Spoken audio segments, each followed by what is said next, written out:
The oldest salt mine on Earth was already producing commercially around 1500 years before anyone laid a single stone at Stonehenge, which means organized industrial extraction of a single mineral was happening in Austria, before most of what we call Western civilization had a name. Not a settlement, not a burial mound, an industrial mine, a place where people went to work every day, extracting a specific mineral in quantities large enough to trade across a continent. While the builders of Stonehenge were still centuries away from arriving at Salisbury Plain, miners in the Austrian Alps were already running a supply chain. The mine is at Hallstatt, in the Salzkammergut region of what is now central Austria. Salt mining there begins in the Bronze Age, around 1500 BCE, and continues without interruption through the Iron Age, roughly 1,000 years of continuous extraction before Greek democracy had been invented, before Rome was a village on 7 hills, before anyone had written down the Iliad. The mine was not a primitive scrape in the earth. The archaeology shows organized gallery systems, wooden tools preserved by the salt itself, and evidence of surplus production at a scale that only makes sense if the salt was leaving the valley and entering a trade network, which it was. Salt routes radiated out of the Hallstatt basin across the Alps, connecting the Adriatic to the Danube to the Baltic not because a planner drew lines on a map, but because the mine existed and the mineral had to move. By 800 BCE, the wealth generated by those mines had helped produce the dominant Celtic civilization of Central Europe. Archaeologists call it the Hallstatt culture, dating from approximately 800 to 400 BCE. The burial sites are striking high-status graves with weapons, jewelry, and imported goods from the Mediterranean and beyond, in a mountain valley that had no particular strategic position, no port, no military advantage. What it had was salt. That wealth produced political complexity. Chiefs, trade hierarchies, long-distance alliances. The infrastructure of power, built on a mineral. Here is the honest question archaeology cannot yet answer. Did the salt make the culture, or did the culture make the salt possible? Control of those mines required labor organization, storage, transport, and protection, all of which require a social structure capable of coordinating them. Did salt wealth create that structure from scratch, or did a pre-existing social organization simply direct itself toward the most profitable available resource? The evidence from Hallstatt does not settle this. The correlation is clear. The causation is not. And the Hallstatt culture also sat near rich iron deposits and major river routes. Salt was not the only commodity in play. The story is real and the salt was central, but anyone who tells you Hallstatt proves that salt single-handedly produced Celtic civilization is running ahead of what the dig sites actually show. Now pull back further. Much further. The site at Hallstatt is the world's oldest continuously operated salt mine, but it is not where salt extraction began. Salt working at Lunca and Tolice in Romania has been dated to the second quarter of the 6th millennium BCE, around 5,500 BCE, roughly 7,000 years ago. Archaeologists have called these sites the earliest salt working in the world. Salt production at Street House in Loftus, North Yorkshire, England, has been dated to 3,800 to 3,700 BCE, approximately 2,000 years before Stonehenge. The researchers who published that finding in the journal Antiquity in 2021 noted it predates Stonehenge's construction by roughly 2 millennia. Human beings were systematically extracting and processing salt before the Great Pyramids, before writing, before bronze metallurgy reached most of Europe, before the civilizations we put on the first page of every history textbook had formed. Salt working is not a byproduct of civilization. It may be one of its preconditions. If you're watching this right now, drop a comment with where you are in the world and what time it is there. I genuinely read these. Tokyo at 2 in the morning, Texas at midnight, someone in Glasgow with the rain against the window. It's one of the stranger things about making these videos, and I'm always curious. If you haven't subscribed yet, now's a reasonable moment. And if there's a historical mystery or a forgotten substance you want me to dig into next, say so.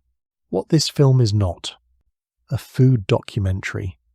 Salt's culinary history is irrelevant here. What it is: a story about a single mineral that solved the one problem every ancient society had to crack before it could grow beyond a village. Not the most glamorous problem. The unglamorous one, the one involving spoilage, logistics, and biological survival. The civilizations that solved it first, at scale, with something approaching industrial consistency, are the ones we still study. The ones that didn't, or couldn't, or lost control of their supply tend to appear in the historical record as cautionary footnotes. And if organized, surplus producing, trade network sustaining extraction of this mineral predates almost everything we call Western civilization, why is it the story nobody tells first? That question is what the next hour is going to answer. Here is what salt actually does, at the level of chemistry, before any of the history matters. When you pack meat or fish in salt, the salt pulls moisture out of the tissue through osmosis. Water moves from a low-salt environment to a high-salt one out of the food, into the brine. Bacteria need moisture to survive. Remove the moisture and you remove the bacteria. What you have left is food that will not rot for weeks, months, sometimes years. That mechanism is not complicated. It is also not optional. Before mechanical refrigeration, before any refrigeration, this was the only method that worked reliably across climates, seasons, and long distances at scale.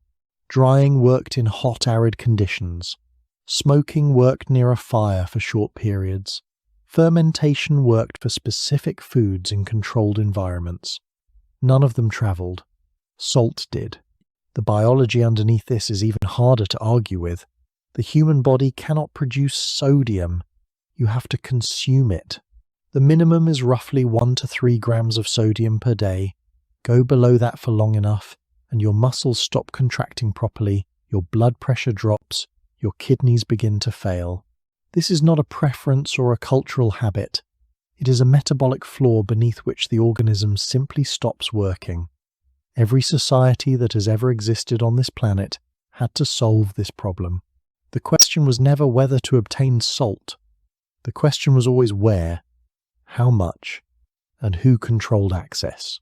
Those two facts, osmotic preservation and biological necessity, produce consequences that compound. Start with armies. Before salt-cured rations existed, a military force was tied to the land it marched through. Soldiers ate what they foraged, or what supply wagons could haul from nearby farms. The operational radius of an army was constrained by how fast fresh food spoiled, which in warm weather was a matter of days. Salt-preserved meat and fish broke that constraint.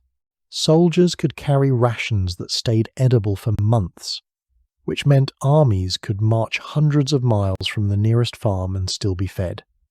The logistics of empire became physically possible.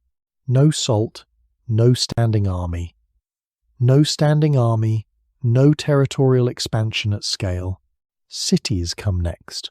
A large urban population is, by definition, a population that does not grow its own food. Rome at its height housed close to 1 million people. They did not farm the Tiber Valley. They ate salted fish and preserved meat shipped from distant coasts and provinces, food that had been packed in salt at the source and arrived edible weeks or months later. Salted fish from the Black Sea fed Roman workers. Salted beef from Gaul fed Roman legions. The city and the empire were both downstream of the same osmotic reaction. Then winter. When nothing grows for 4 months, you survive on what you put away. Salt was what let you put away enough. Communities that could salt meat, fish, and some vegetables in the autumn could survive until the spring. The difference between a civilization that could plan across years and one that scrambled to survive each winter was, in significant part, a question of how reliably they could preserve a surplus. Trade closes the loop. Goods that spoiled in a week could not travel. Salted goods that lasted months could move across continents. The result was the first long-distance food trade not in luxury items, not in spices, but in preserved protein that could feed populations far from where animals were raised or fish were caught. Herodotus, writing around 450 BCE, gives us a specific example. He describes the Egyptians using salt to preserve fish and natron for mummies. Natron is a natural salt mixture, sodium carbonate, sodium bicarbonate, sodium chloride, harvested from dry lake beds, including Wadi Natrun in the Egyptian desert. The Egyptians packed their dead in it to draw out moisture and halt decomposition. The logic is identical to salting a fish. Osmosis applied to human tissue. Egyptian art records salt making from approximately 1450 BCE, placing deliberate, organized salt production in the Nile Delta centuries before the classical world began debating philosophy. Now the counter-evidence, because it belongs here and not in a footnote. The pre-Columbian civilizations of Mesoamerica were sophisticated, densely populated, and architecturally complex. They also did not depend on long-distance salt trade the way Rome or Han China did. The Aztecs produced salt from natural evaporates in the basin of Mexico, but their food preservation system leaned heavily on sun-drying, smoking, and fermentation, not on organized salt extraction and distribution at imperial scale. This is a real challenge to the strongest version of the argument. If salt was the single necessary condition for civilization, these societies should not have existed in the form they did. They existed. The honest version of the thesis is narrower and still significant. Salt was not the only preservation method. It was the most scalable. It worked in cold climates where drying failed. It worked in humid climates where smoking spoiled the process. It required no ongoing fire, no specific weather, no seasonal window. A barrel of salt-packed herring could sit in the hold of a ship crossing the North Sea in February and arrive edible on the other side. A sun-dried strip of venison could not make that journey. The civilizations that controlled salt at scale were the ones whose armies could march farthest, whose cities could grow largest, whose winters became survivable at a population level that changed what was politically possible. The Mesoamerican counterexample shows the thesis is not universal. The Roman and Chinese evidence shows it is not trivial. Here is what the road was actually called, and why the name has been hiding in plain sight for 2,000 years. Via Salaria. Salt Road. Not Via Militaris. Not Via Imperialis. The Romans named one of their oldest roads after the mineral it was built to carry, and then historians spent centuries writing about Roman roads as monuments to military genius. The road was there the whole time. So was its name. The Via Salaria predates the Roman Republic. Before Rome was an empire, before it was even a republic, it was a city that needed salt and did not have easy access to it. The Sabines, the people who lived in the hills east of the Tiber, had the same problem. So they cut a trail from the salt marshes at the mouth of the Tiber inland, following the river valley, pushing northeast toward the Adriatic coast. That trail, over generations, became a road. It ran approximately 242 kilometers, from Rome all the way to what is now Porto d'Ascoli on the Adriatic coast. The Romans paved it, fortified it, moved armies along it, but the armies came after the salt. The infrastructure was a supply chain that got upgraded into an empire. Roman roads are taught as engineering achievements in service of military logistics, a network built to move legions fast across a continent. That is true. It is also incomplete. The Via Salaria was mineral infrastructure first. The movement of salt along that corridor preceded the Republic by an unknown number of generations. By the time Roman engineers began laying stone, they were paving a path that commerce had already worn into the ground. The most admired transportation network in Western history began, at its oldest point, as a route for moving salt from a marsh to a kitchen. Now go north, into the Alps. The Hallstatt mines produced salt continuously from around 1500 BCE through the Iron Age, long enough to create not just wealth but geography. a web of routes radiating across the Alps connecting the Adriatic coast to the Danube basin to the Baltic Sea. Nobody convened a planning committee and decided to build a Central European trade network. The routes emerged because the mine existed and goods had to move. Salt went out, bronze, amber, and iron goods came back. The Hallstatt culture sat at the center of this network, not because its people were uniquely brilliant strategists, but because they were sitting on top of a mountain full of salt, and the world needed what was inside it. The academic caveat is worth naming. Hallstatt also had iron deposits, arable land, and river access. The routes that carried salt also carried other commodities. Calling them salt routes retroactively privileges one good over everything else moving along the same path, and historians of trade are right to push back on that framing. The phrase salt road is popular in documentary narration and rare in peer-reviewed literature for exactly this reason. The Via Salaria is a documented case. Its name is primary source evidence. The broader claim that ancient trade routes were primarily mineral supply chains is a rhetorical move the evidence only partially supports. What the evidence does support is that salt was present at the origin of these routes, that it was often the initial demand that drove the path, and that the infrastructure built to move it then carried everything else. Now leave Europe entirely and go to Sichuan, around 200 BCE. Bamboo derricks 60 feet high, bamboo drill bits tipped with iron, men with sledgehammers working in shifts, pounding a bamboo cable up and down into the earth, day after day, month after month. The Sichuan engineers were drilling wells 1,000 feet deep to reach underground brine, a depth that Western drilling technology would not match for another 1,800 years. Read that number again. 1,800 years. While Rome was still paving roads to move surface salt, Chinese engineers were extracting brine from nearly a fifth of a mile underground using percussion drilling and bamboo pipe infrastructure. Then something unexpected happened. The drills hit pockets of natural gas. Instead of treating this as a problem, the Sichuan engineers treated it as a resource. They ran bamboo pipes from the gas vents to the evaporation pans and lit them. A blue flame hissed from bamboo pipe, heating iron cauldrons the size of wagons, boiling brine into dry salt at industrial scale. Engineered energy infrastructure. Natural gas piped to a heat source to process a mineral commodity operating 2,000 years before anyone in Europe had drilled past a few hundred feet. Industrial civilization. Running on bamboo and fire. Venice understood something the Sichuan engineers and the Sabine trail cutters all understood independently.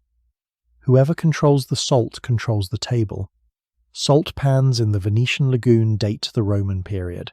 For centuries, Venice managed Adriatic salt production and distribution as a state-level economic instrument. The wealth that funded Venetian art, architecture, and naval power was built on that control. The Salt War of 1304 Venice against Padua was fought over salt works. Venice won. What followed was not just commercial advantage but a structural monopoly over a basic necessity that paid for everything else. One more layer, further back than any of this. Before Sabine, traders cut a trail along the Tiber. Before anyone had a mine or a salt pan or a bamboo drill, animals found salt on their own. Deer, bison, elk, and horses sought out natural salt deposits, licks, mineral springs, exposed rock, because they needed sodium as urgently as any Roman soldier or Chinese engineer. Prehistoric hunters followed the animals, the same trail, walked again and again, by animals and then by the hunters tracking them. Some of those trails became paths, some of those paths became roads. The oldest routes humans ever travelled may not have been drawn by military planners or trade merchants. They may have been drawn by a deer, following a mineral it needed to survive, and by the human who followed the deer. That is where roads come from. There is one moment in the historical record where worth its weight in gold was not a figure of speech, it was a price. In the Ghana and Mali empires, at the peak of the trans-Saharan trade between the 8th and 16th centuries, Saharan salt changed hands for an equal weight of gold, pound for pound, not approximately, not roughly. The exchange rate was arithmetic, and it held for centuries. Every other context in which you have heard that phrase was speaking loosely. The West African salt trade was the one moment in history when the words were literally true. The salt came from Tagaza and Taudeni, in what is now northern Mali, deep inside the Sahara. Both places were so hostile that prisoners were sent there as punishment. No agriculture, no permanent water, summer heat that makes the concept of outdoor labour seem deranged. The miners cut rock salt by hand with iron chisels, shaping slabs of approximately 60 pounds each. 2 slabs went onto each camel, then the caravan moved. 450 miles of open desert separated the mines from Timbuktu. The journey took roughly 15 days. Temperatures reached 120 degrees Fahrenheit. The men leading the caravans were mostly Tuareg, wrapped in indigo turbans with only their eyes visible. There were no landmarks a non-Tuareg navigator could use. The route existed because the Tuareg knew it, and they knew it because their fathers had known it, and their fathers' fathers before them. At Timbuktu, the salt slabs were traded for millet, tea, sugar, and cloth, and, at the height of the trade, for gold, at the rate that made the exchange famous. This was not a brief historical episode.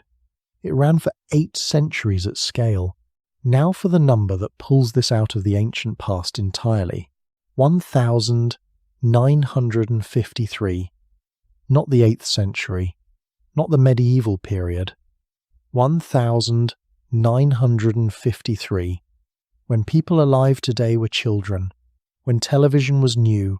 When the Korean War had just ended. The Bilma caravan that year crossed the Sahara with 28,000 camels. They carried 2,350 tons of salt and approximately 500 tons of dates. 28,000 animals moving a single mineral across a desert.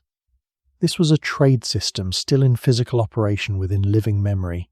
A Tuareg tracker named Hamadou was interviewed during one of the last recorded caravans. He said, "Without salt, there is no life. Without the caravan, there is no salt. We are the ones who bring it. If we stop, they die." That is not poetry. That is supply chain management stated with absolute clarity by someone who understood exactly what he was carrying and why. Now, take that same logic, the logic that salt was so economically fundamental, it defined value itself, and walk it back to Rome. You use the word salary every day. Its root is the Latin salarium. That much is settled. Every etymology dictionary agrees. What they do not all agree on, and what popular history has gotten wrong for centuries, is what salarium actually meant in practice. The standard story is that Roman soldiers were paid in salt, physical salt, a quantity of mineral handed over as wages. It makes for a satisfying image. A legionnaire receiving his month's pay in white crystals, stuffing them into a leather pouch. It is almost certainly false. No Roman military record shows soldiers receiving physical salt as wages. The Edict of Diocletian, issued in 301 CE, is one of the most detailed price and wage documents to survive from the ancient world. It lists soldiers' pay in denarii. Salt does not appear as a unit of compensation. Pliny the Elder mentions salarium in the 1st century CE, but what he describes is an allowance money specifically designated for purchasing salt, not salt delivered as payment. The distinction is the entire point. The correct formulation is salarium argentum, salt money, an allowance to buy salt, denominated in currency, named for the commodity it was meant to acquire. The myth of literal salt payment probably solidified in the 17th and 18th centuries, when dictionary writers began interpreting Pliny with more confidence than the text supported. Some trace the definitive hardening of the story to a 19th century antiquarian handbook. The precise origin of the myth remains an open historical puzzle. Why it matters is not that the myth is wrong, but that the myth exists at all.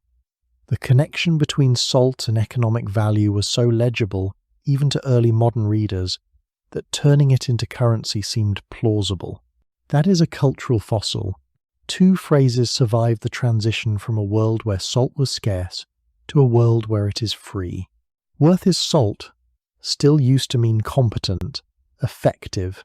Someone who earns what they're paid derives directly from salt as a unit of human value. To sit above the salt was a medieval expression for social rank, because the salt cellar occupied the center of a great hall's table, and your seat relative to it announced your status to everyone present. Above the salt meant consequence. Below it meant you were present on someone else's sufferance. Both phrases are still in use. Their material referent has vanished. The economic reality that generated them has been so thoroughly erased by abundance that most people who use the phrases have no idea what they are actually saying. The wars make the value concrete in a different register. In 1304, Venice went to war with Padua over salt works, not over territory in the abstract, not over dynastic succession, not over religious difference. Over the physical infrastructure of salt production on the Adriatic coast, Venice won. That victory locked in Venetian control of Adriatic salt production for generations and paid for much of what the Republic built afterward. Earlier, in the 1st century CE, two Germanic tribes, the Hermunduri and the Chatti, fought each other over salt deposits. Tacitus recorded it. It stands as the only clearly documented case in the ancient record of tribes fighting explicitly over salt, without other territorial or political causes folded in. Tacitus described it as a particularly bitter war, because both sides had consecrated the fight to their gods, and the losers would be sacrificed entirely. Both peoples needed the mineral and neither would concede it. They killed each other over white crystals. The economic language you use to describe a paycheck, the phrases you reach for to describe someone's competence or social standing, all of it flows back to a mineral that two Germanic tribes once went to war over. That 28,000 camels carried across a desert within living memory, and that once traded ounce for ounce against gold because, in that moment, gold was the thing that was merely equivalent. 119 BCE. China is at war. Emperor Wu of the Han Dynasty is running the largest military campaign in Chinese history, pushing north and west against the Xiongnu Confederacy, a nomadic confederation that had been raiding Chinese settlements and extracting tribute for generations. Wu wants them broken and the territory secured. He is also, in the bluntest fiscal terms, running out of money. The campaigns are expensive in the way that threatens to hollow out an empire from the inside. Armies of tens of thousands require continuous supply. The imperial treasury, which had been substantial, was under sustained pressure that no taxation of agriculture alone could relieve. Wu's answer in 119 BCE was not a new tax. He did something structurally different. He took over entirely. The state would manufacture salt. The state would distribute salt. The state would set the price and collect the revenue directly, cutting out every private producer, every merchant intermediary, every layer between the mineral and the imperial account. Iron got the same treatment, not a levy on commerce, a seizure of production. This is the first documented state monopoly on a food production commodity in the historical record. The machine worked. Revenue from the salt and iron monopoly funded the campaigns that extended Han territory further than any previous Chinese dynasty had reached. The administrative infrastructure of a continental empire, road networks, frontier garrisons, the bureaucratic apparatus that held it together, was financed substantially by the proceeds of controlling two minerals. One of them was white and dissolved in water. 38 years passed. In 81 BCE, a court convened to debate whether the monopolies should continue. The debate was real. What was recorded of it is a different matter. A Confucian scholar named Huan Quan wrote up the proceedings in a text that became known as the Discourses on Salt and Iron. It survives. It is one of the earliest texts in any civilization that explicitly debates the proper role of the state in economic life. The problem is what it actually is. Huan Quan was not a neutral recorder. He was a proponent of the anti-monopoly position. a Confucian who believed state control of commerce corrupted the moral order of society. The court debate supposedly took place in 81 BCE. Huang Quan wrote it down decades later. That gap matters. Many scholars believe the text is more philosophical dialogue than verbatim transcript, that the strongest case for the monopoly may have been quietly weakened in the telling, and the Confucian objections made more eloquent than they sounded in the original room. The interpretive problem compounds over time. Libertarian economists have cited the discourses as early evidence of a free market tradition in Chinese thought. Classical Chinese scholars respond that the debate in 81 BCE was not between free market liberalism and state intervention. It was a Confucian legalist argument about what a virtuous ruler owed his subjects. A moral framework, not an economic one. Importing modern categories of left and right, state and market, into a Han Dynasty court debate is a category error.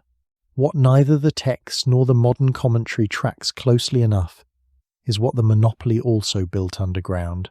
Wherever the state controls something everyone needs, someone will sell it outside the system.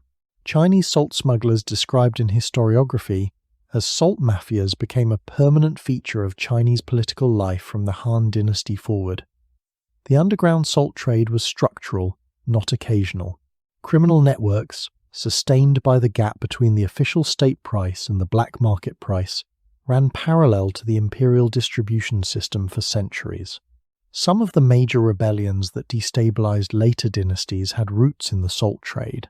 The same instrument Emperor Wu built to fund the conquest of the Xiongnu generated, as its shadow, an illegal commerce that eventually helped bring successor empires down. The machine that consolidated power also produced the network that corroded it. Here is what we cannot answer. Did the monopoly actually work economically? We do not have the fiscal data. We do not know what percentage of declared revenue reached the imperial treasury rather than disappearing into administrative corruption. We do not know how efficiently the state-run salt works produced salt compared to the private producers they displaced. The debate in 81 BCE was recorded by a man with a position to defend, which means the most compelling arguments for the monopoly's effectiveness may simply not appear in the only text we have. Every empire that came after Wu faced the same fiscal problem. Continental power requires continuous revenue, and continuous revenue requires controlling something everyone needs. The salt monopoly was the answer that worked well enough that later dynasties kept returning to it. The French would get there in 1286. The British in India would get there in 1835. The mechanism was always the same. The state identifies a physiological necessity, seizes control of its distribution, and converts biological need into treasury revenue. What no subsequent empire managed to control was the underground economy, the monopoly made inevitable the moment it was established. 1286. Philip IV of France is at war, and he is short of money in the way that kings become desperate. He needs a new instrument. What he reaches for is salt. The tax he imposes carries the name Gabelle, borrowed from the Italian word Gabella. Philip calls it temporary, a wartime measure, an emergency levy that will disappear when the fighting is done. It will last 660 years. The mechanism is worth understanding precisely, because it is not what most people imagine when they hear salt tax. Every person in France over the age of 8 is legally required to purchase a fixed minimum quantity of salt each year from the state, at whatever price the state sets, regardless of whether they want it, need it, or already have it. The state does not wait for demand, it manufactures obligation. You must buy salt. The state decides how much. The state decides the price. There is no opting out. Then there is the regional structure, which is where convenience becomes something harder to name. France under the Gabelle is not one country with one salt price. It is a patchwork of tax zones that make no geographic or logical sense, enforced at internal customs borders. In the Pays des Grands Gabelles, the high tax zone centered on Paris and the North Salt costs 10 to 20 times its actual production cost. Some accounts put the multiplier as high as 40. In Brittany, in the southwest, in a cluster of exempted provinces, residents pay little or nothing. The same mineral, drawn from the same coastline, in the same kingdom, taxed at rates that differ by factors of 40 depending on which side of an invisible administrative line you happen to live on.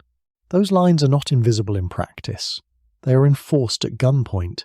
The state employs Gabelous armed salt tax collectors with trained dogs and the legal authority to enter homes, search storage spaces, and seize contraband.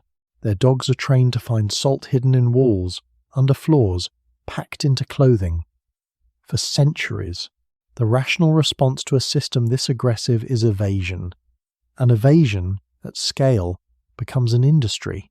Armed bands of faux sauniers, literally false salt makers. The French term for salt smugglers operate across the countryside from the late medieval period through the 18th century. These are not petty criminals slipping a few pounds of salt across a border. These are organised networks moving substantial quantities of contraband mineral in coordinated armed groups. The Gabelous and the faux sauniers run against each other through the French countryside for generation after generation, a permanent low-grade civil war over the right to move salt. Arthur Young, an English agronomist travelling through France in the final years before the Revolution, records what he witnesses. His language is flat and precise, which makes it worse. Smugglers of salt, armed and assembled to the number of 5, in Provence a fine of 500 livres and 9 years in the galleys. In all the rest of the kingdom, death. Read that again. 5 people, moving salt together. Death. Not for armed robbery. Not for insurrection. 5 people moving a mineral that falls from the sea onto beaches their families had walked for 100 generations. Death. By 1789, when Louis XVI convenes the Estates General and asks his subjects to submit the cahiers de doléances, lists of grievances, the Gabelle appears with a consistency that historians still find striking. Often as the first item listed, ahead of the tithe paid to the church, ahead of the taille levied on peasants, ahead of the corvée that forced commoners to labour on roads without pay, ahead of feudal dues accumulated over centuries, the people of France, given an official channel to express what was wrong with their world, began with salt. Now the counter-argument has to be stated. The Gabelle was one grievance among many. The taille was crushing in its own right. The corvée was humiliating.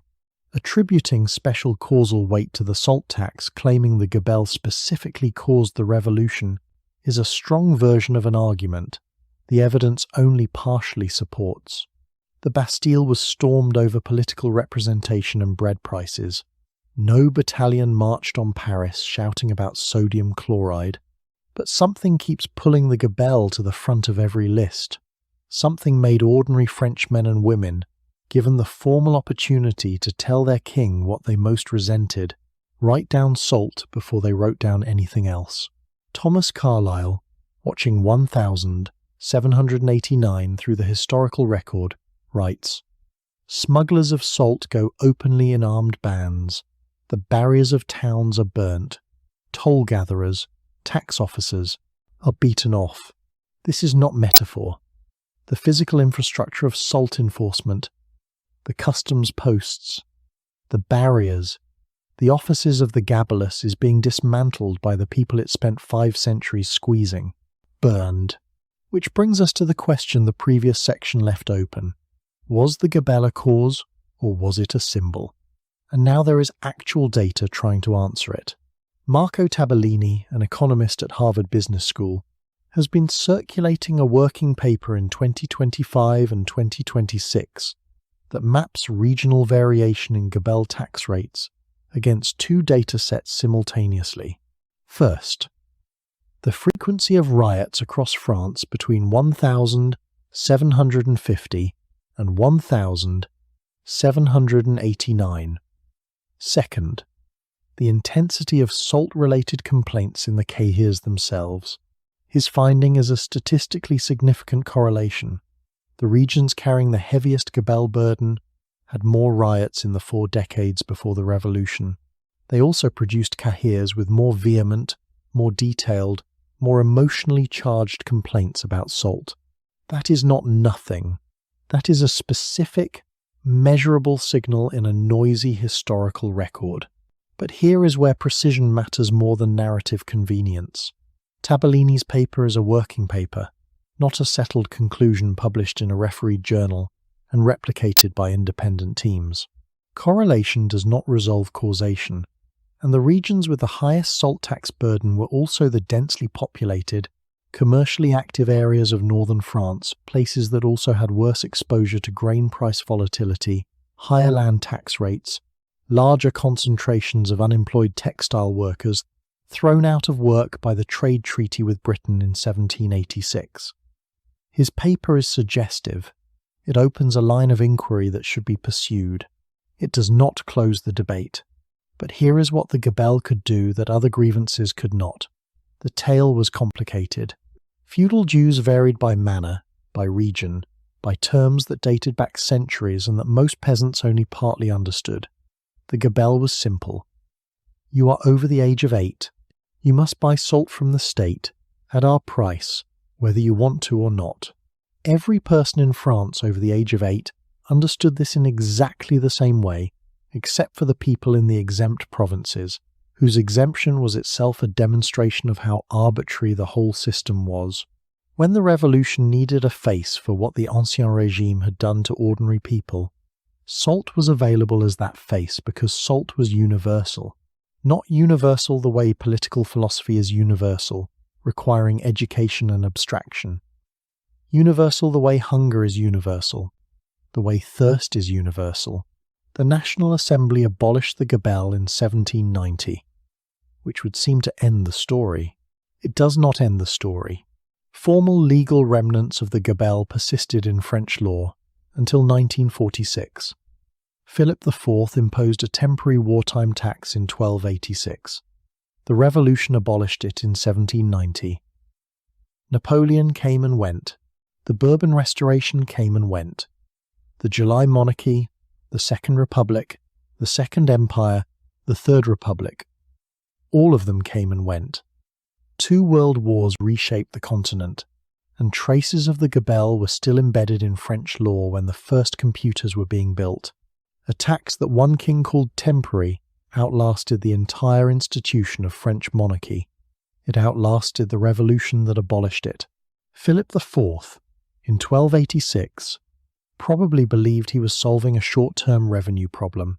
What he actually built was a machine that ran on mandatory purchases of a physiological necessity and proved structurally impossible to dismantle because every government that inherited it needed the money it produced. The revolution burned the customs barriers. It took another 156 years to finish the paperwork. The 12th of March, 1930. Mohandas Gandhi is 61 years old, barefoot. Wrapped in a white cotton dhoti, he walks out of the Sabarmati ashram in Ahmedabad at dawn, with 78 followers behind him. His destination is the coastal village of Dandi on the Arabian Sea, 241 miles away. He has 24 days to get there. What he is walking toward is not a political summit, not a battlefield, not a government building. He is walking toward a beach. Specifically, toward the mineral deposits that seawater leaves behind when it dries on sand. To understand why this matters, you have to understand what the British colonial government had done. In 1835, the salt tax imposed on India was formalized and strengthened into something close to total control. The colonial administration prohibited Indians from manufacturing or selling their own salt, not just taxed it, prohibited it. A country with thousands of miles of coastline, where salt crust formed naturally on beaches and tidal flats as it had for millions of years before any colonial official arrived, was legally forbidden from collecting that mineral. Gandhi had written about this before the march began in the newspaper Young India. Next to air and water, salt is perhaps the greatest necessity of life. It is the only condiment of the poor. The British colonial administration watched the march begin and made a calculation. Arresting a 61-year-old man for walking would generate more trouble than letting him walk. So they let him walk. This turned out to be a serious miscalculation. 78 followers left the ashram on March 12. By the time Gandhi reached the first villages of Gujarat, crowds were gathering at every stop. The route was not chosen carelessly. It passed through communities where the colonial salt laws were a lived daily grievance, not an abstraction. By the time Gandhi approached Dandi, he was not leading a small group of political activists. He was leading thousands. The 6th of April, 1930. Gandhi wades into the chill water of the Arabian Sea at Dandi. He bends down. He picks up a lump of natural salt from the sand-encrusted mud, really, caked with seawater and grit. The thing that mattered was the gesture of picking it up. The reported words, "With this, I am shaking the foundations of the British Empire." What followed was not symbolic. It was administrative chaos. Over 60,000 people were arrested across India in the months that followed, including Gandhi himself in May and Jawaharlal Nehru. Indians up and down the coastline began making salt openly, on beaches their families had used for generations, in direct defiance of laws that suddenly looked, to anyone watching from outside the empire, like a government arresting people for touching the ocean. The colonial government found itself prosecuting that argument in front of a global press that was paying attention for the first time. Now state the revisionist case, because it deserves a full hearing. Some historians have argued that the Salt March's significance stood in inverse proportion to its actual impact on British salt revenues. The British were not economically crippled. The decisive blows that actually ended British rule came later. The Quit India movement of 1942, which forced a much larger confrontation. The Royal Indian Navy mutiny of 1946, which demonstrated that the military apparatus of colonial control was no longer reliable, and the straightforward economic exhaustion of post-World War II Britain, which could no longer afford to administer an empire against its inhabitants' will. The Salt March, in this reading, is a story that national mythmakers elevated above its practical weight because it is a beautiful story. A barefoot old man, a dirty lump of mud, an empire embarrassed on a beach. The counter-argument is that this critique misunderstands what Gandhi was attempting. He did not choose salt because it would damage British finances. He chose it because it was the one substance that every person in India, literate or not, Hindu or Muslim, wealthy merchant or landless labourer used every single day. The British prohibition was explicable in one sentence requiring no background knowledge. Gandhi was not organising an argument. He was organising a feeling that 300 million people already had and simply needed a form to take. Whether symbols cause political change or merely mark it is a question that honest historians have not settled and probably cannot settle.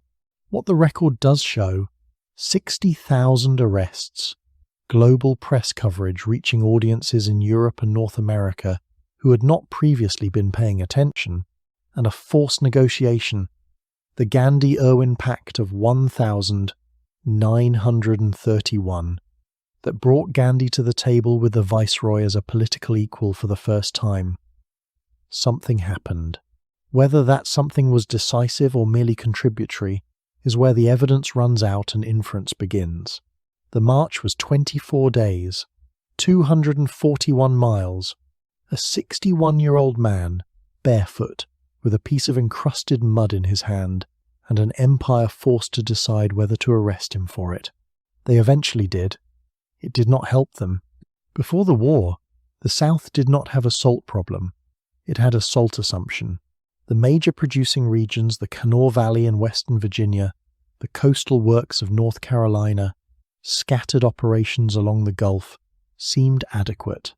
What the Confederate States had not fully accounted for was how much of their supply came from the north, or from import through northern-controlled ports, or from a handful of domestic sites whose geographic exposure they had never seriously evaluated. When the war began, those assumptions collapsed almost immediately. The Union's leadership understood this within the first year. By July 1862, salt had been formally declared contraband of war, not a bureaucratic designation, a strategic doctrine. The calculation was precise. Destroy the Confederate salt supply and you do not disrupt a commodity, you begin to rot the enemy's food from the inside.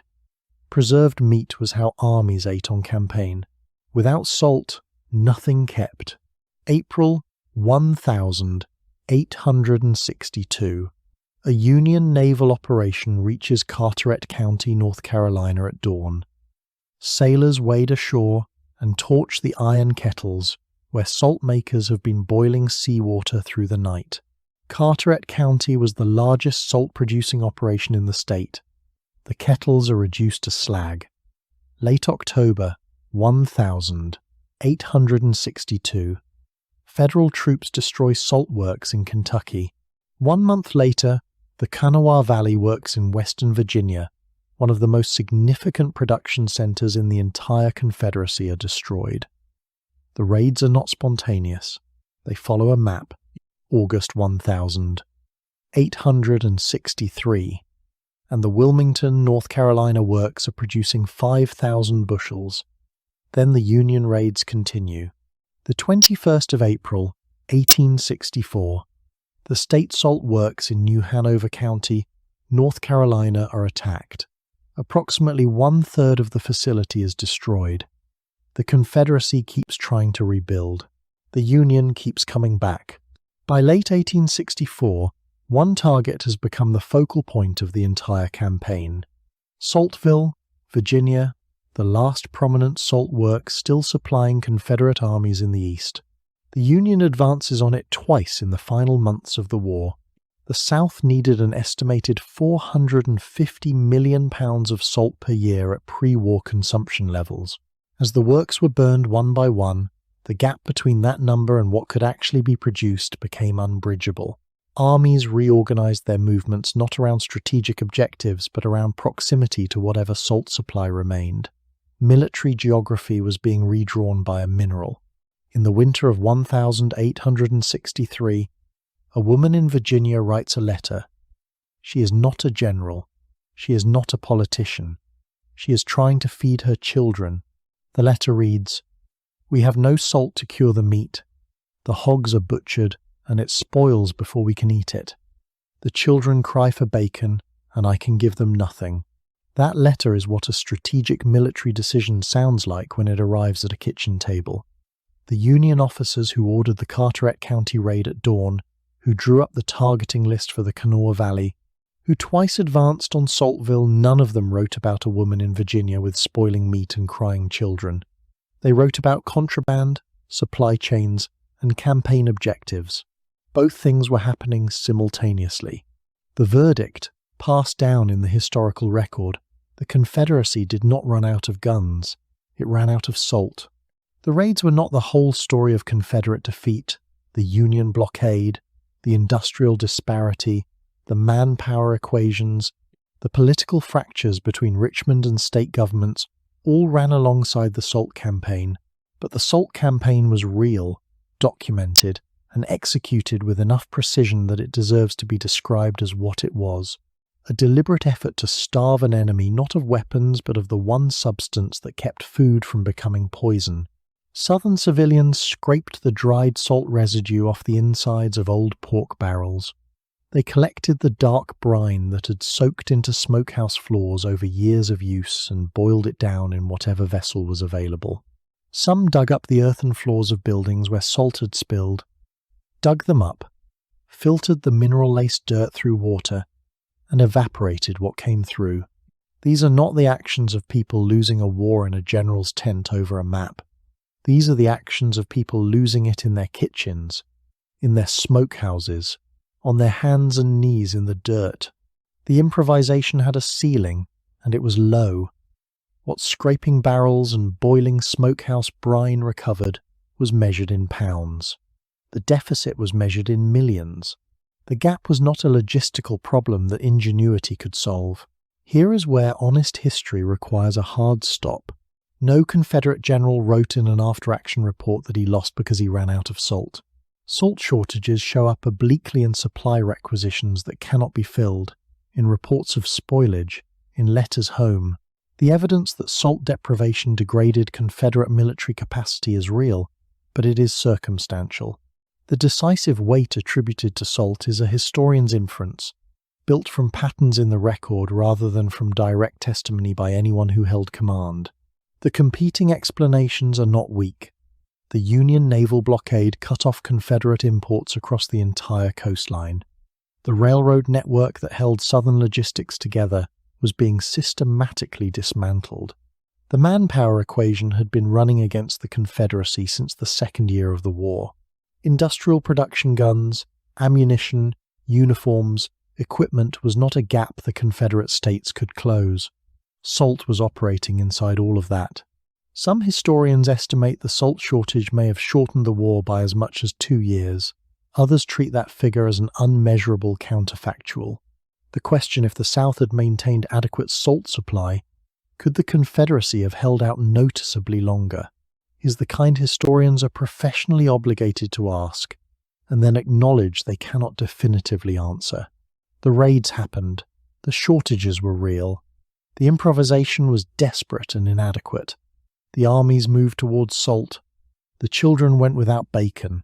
What that added up to, finally, in the weight of 4 years of war against everything else that was also collapsing, that the record cannot tell you with the precision the story seems to deserve.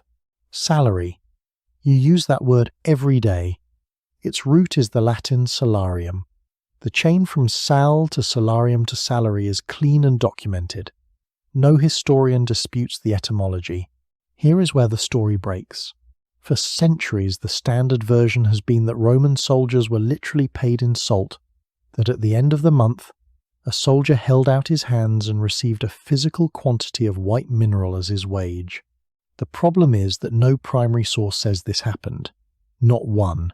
Go through the Roman military record, legionary pay documents, administrative texts from the Republic, imperial-era wage accounts. None of them show soldiers receiving physical salt as compensation. The Edict of Diocletian, issued in 301 CE, is one of the most comprehensive price and wage documents to survive from the ancient world. Soldiers' pay appears in denarii. Salt appears as a commodity with its own listed price. The two categories do not merge. Pliny the Elder is the source everyone cites.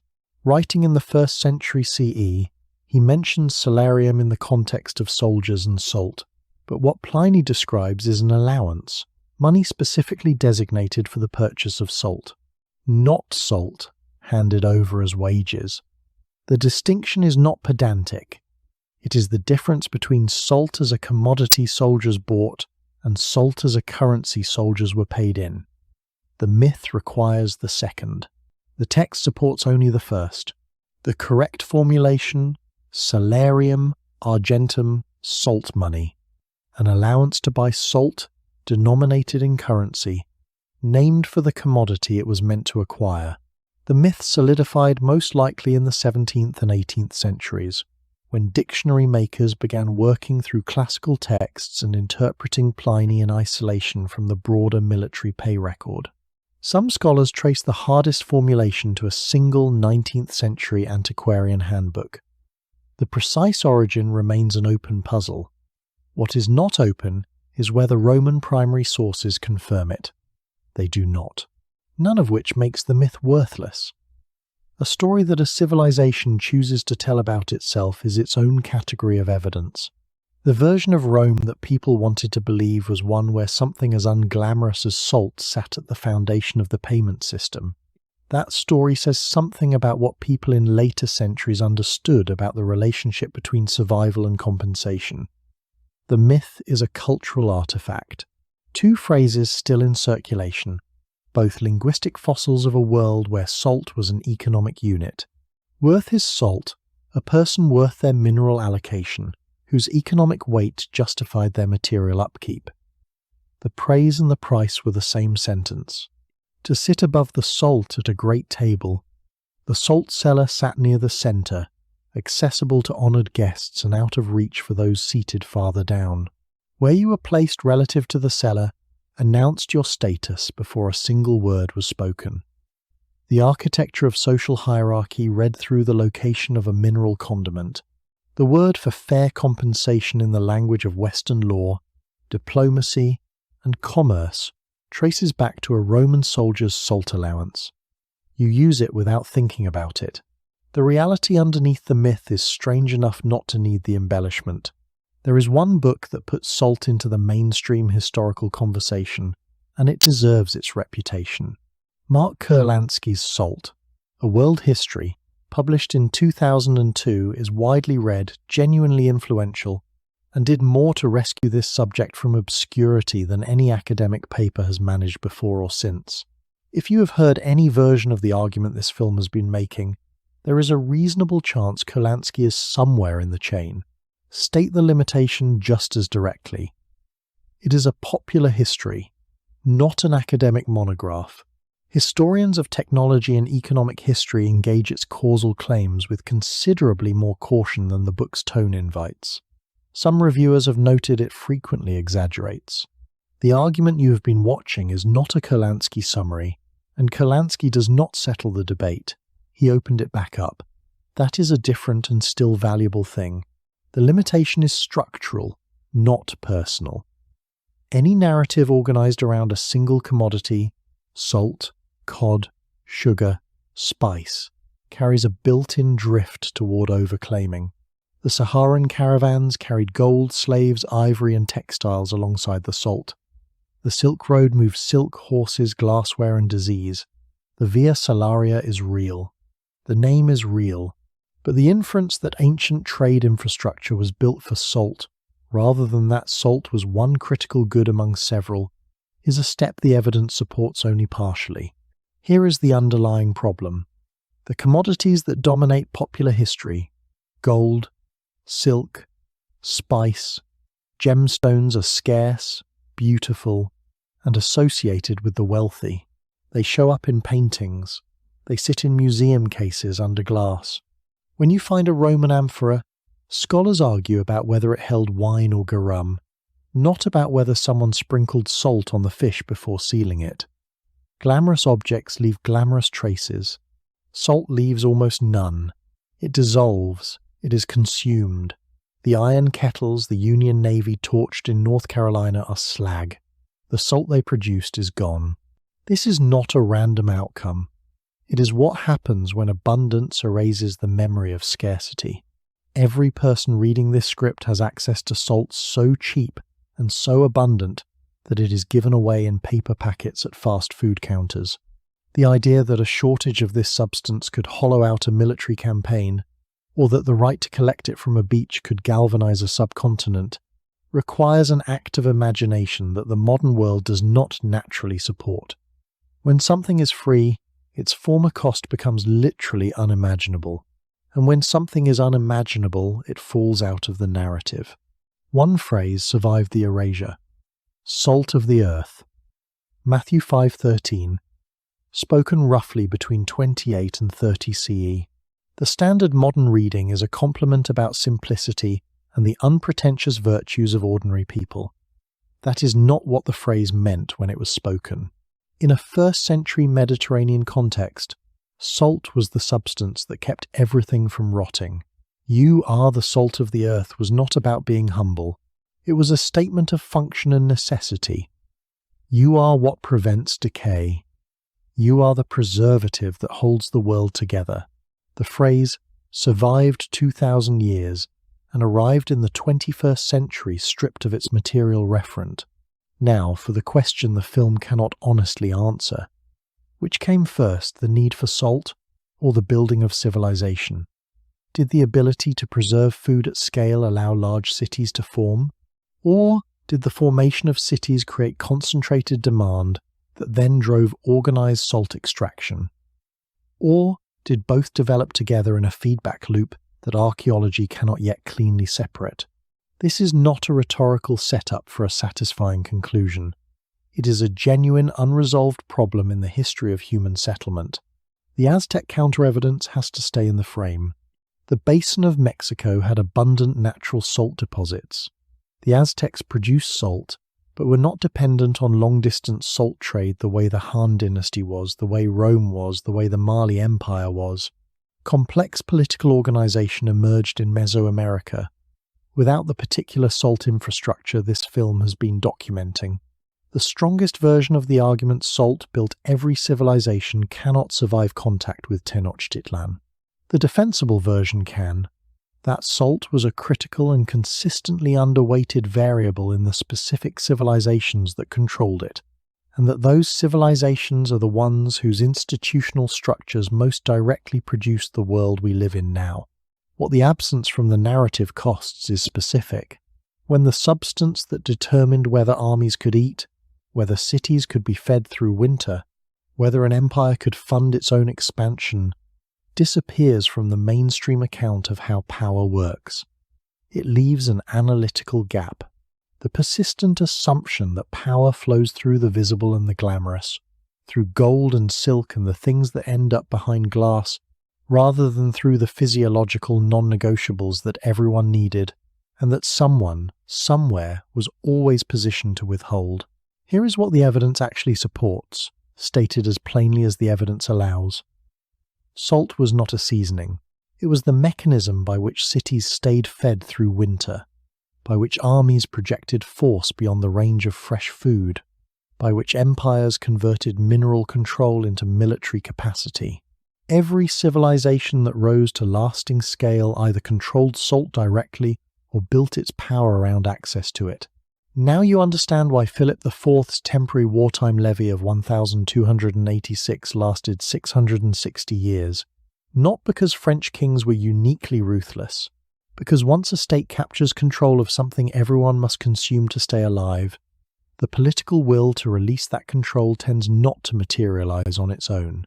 It materializes when the people being taxed make continuation impossible, when armed bands move openly through the countryside, when the Kahirs arrive listing the Gabelle first, when Carlyle's barriers of towns are burnt stops being a metaphor and becomes a logistics problem for the government.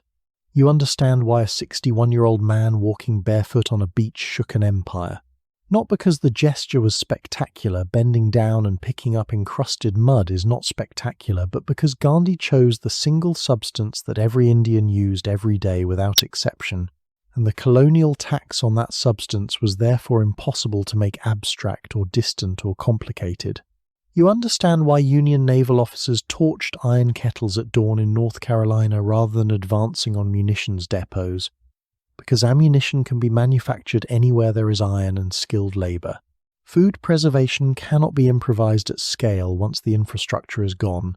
You understand why the word for fair compensation in the legal and commercial language of the Western world traces back to a Latin root meaning salt. Because for most of recorded history, controlling salt meant controlling the margin between survival and starvation. Look at the salt shaker on any restaurant table, or the paper packets scattered across a fast food counter, given away without charge.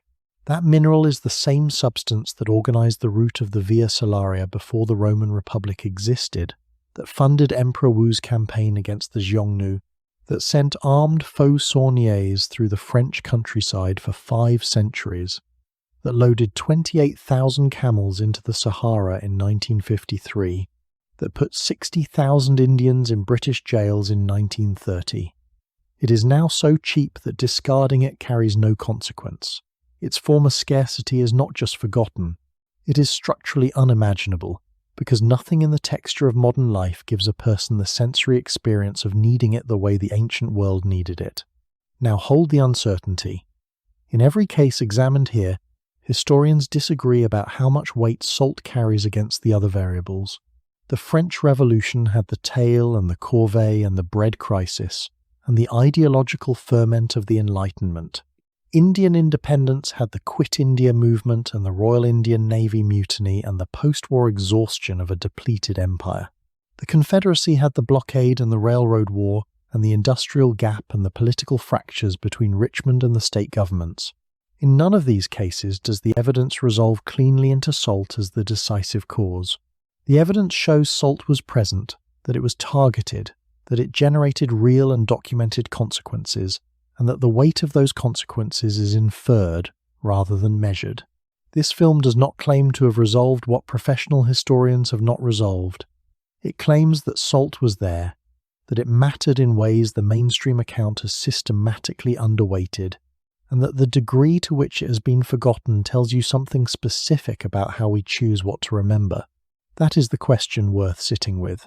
If this mineral, the most physiologically non-negotiable substance humans ever organized large societies around, dropped out of the mainstream historical narrative simply because it became too cheap and too common to seem worth explaining, then the question is not only what we missed about the past, the question is what we are missing right now.